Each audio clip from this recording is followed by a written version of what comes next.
Herkese selamlar. Ümidvaram ki hər biriniz yaxşısınız. İlk vlogumuzda qarşınızda və bizim bugünkü istiqamətimiz Şamaxı. Və vaxtımız maraqlı keçsin deyə kiçik bir konsert vermək qərarına gəlirik.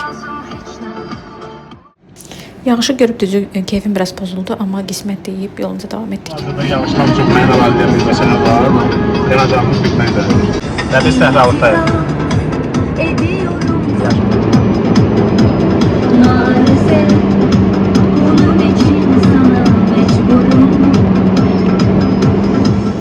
Buranı da bağlı görüb məni biraz panika tutdu. Öncə gedəndə bundan betər idi. Peki yola çıkılırsa aç kalma olmaz. Kaynana production təqdim edir. Mam, çox sağ ol. Çox dadlıdır. Yeyə bitirik, amma yolda qalsın tez. Nəhayət ki, Aspetrola çatdıq və bundan sonra rahat davam edə bilərik. Bilmirəm sizdə necədir, amma bizdə yola çıxırıqsa, minimum bir dəfə də olsa təkərlər bu şəkildə yoxlanmalıdır.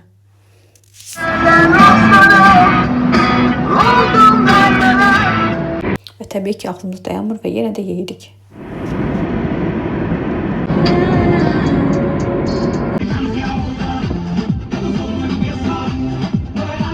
Yollar mükəmməl. Deməli, Şamaxıya gəlmə səbəbimiz təbiətlə baş-başa qalıb dincəlmək idi. Bunun üçün də biz Şamaxıda yerləşən Sis Houses evlərini seçdik. Hər şey bir kənara, ətrafın səssizliyi və havanın gözəlliyi sadəcə möhtəşəm idi. Gəlin biraz da evdən danışaq. Biz bron etdiyimiz ev şimşək ev idi. Otaqlar çox səliqəli və çox tərtəmiz idi. Yəni çox razı qaldıq həqiqətən və lazım ola biləcək hər şey də orada tapmaq olur. Bütün qab-qacaqlar, qazan, tava, mikrodalğalı soba, duz, istiot.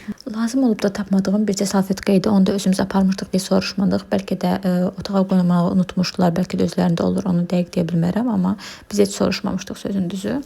Bu şəkildə, yəni otaqlardan həqiqətən çox razı qaldıq. Otağın görünüşünü görə bilərsiniz. Bizim seçdiyimiz 2-3 nəfərlik olan otaqdır. Görünüşü bu şəkildədir. Deməli, otaqda kondisioner var, amma isti pol idi deyə, yəni kondisionerə heç də ehtiyac olmadı. Çox gözəl idi, yəni çox isti idi, qəşəng. Otağın mənzərəsində söz ola bilməz. Əgər duş qəbul etmək istəsəniz, yəni otaqda lazım ola biləcək hər bir şeyi tapa bilərsiniz və ürək rahatlığı ilə istifadə edə bilərsiniz. Əslində mən hər yerə öz diş fırçamı aparıram həmişə, amma bu dəfə unutmuşdum, yadımdan çıxmışdı və orada görüb çox sevindim. Yenisini almağa ehtiyac olmadı. Bu da menyudur. İstəsəniz yeməyi özünüzdə aparıb orada bişirə bilərsiniz. İstəsəniz də orada restoran var, oradan yəni sifariş verib və yaxud da gedib yeyə bilərsiniz. Əgər ayrıca samavar, kömür və odun istəsəniz, o əlavə ödənişlidir və 20 manat idi. Düşünürəm ki, tez-tez getməyə imkan olmasa da ildə 1-2 dəfə də olsa insan mütləq istirahət etməlidir və bunun üçün özünə vaxt ayırmalıdır. O zaman siz də belə xoşbəxt olacaqsınız. Burada da evimizə gələn qonaqlarımızı da unutmuruq, onları yeməyirik. Burada itlər, pişiklər, dovşanlar çox mehriban şəkildə yaşayırlar. Biz də heç birinin xətrinə dəymədən hamısına yetəcək qədər yemək verdik.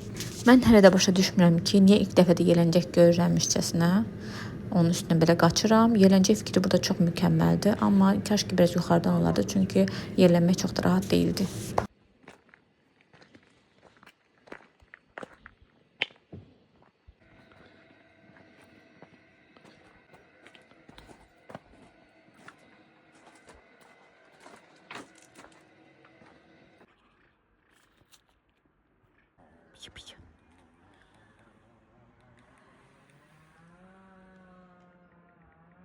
Təəssüratlarım. İstəsatlarımı bölüşmək istəyirəm uşaqlar sizinlə. Çox gözəl, çox sakit. Düzdür, yolu biraz sərtdir. Yəni yoldan baxa bilərsiniz. Yolu bir dənə göstərir. Dağın ətəyində olduğuna görə yollar sərtdir. Kəndə gələn hissə çox yaxşıdır, yolu asfalt yoldur. Ancaq sonradan belə bu yol davam edir. Düzdür, nisbətən çala-çuturdur, amma təxmini 2 kilometr falan bu yolla gəlirik də belə. Bəs daha az. Amma mənzərə, təmiz hava yerdə, yəni həqiqətən mükəmməl. Qiymət həftə içi və həftə sonu fərqli qiymətlərdir. Həftə içi 110 manatdan başlayır. 200 manata qədər çəvirəmsə. Biz qaldığımız otaq şimşək otağıdır. Jacuzzi falan var içində. Ona görə qiyməti 160 manatdır bir gecəsi. Belə. Saat 3-də girişdir. 12-də çıxışdır. 12-də çıxışdır. Evet.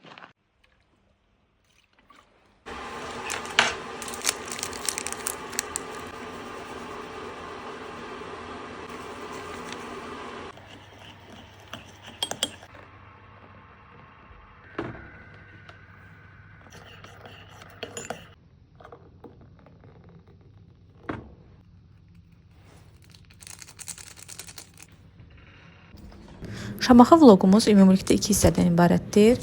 İkinci hissə bundan daha da maraqlıdır. 100% əmin ola bilərsiniz və izləməyi unutmayın. Kanalımız yenidir. İnşallah ki, bəyənərsiniz. Dəstək olmaq üçün isə izləməyiniz, like etməyiniz və komment yazmağınız kifayətdir. İnşallah ki, ikinci hissədə görüşənədək hələlik.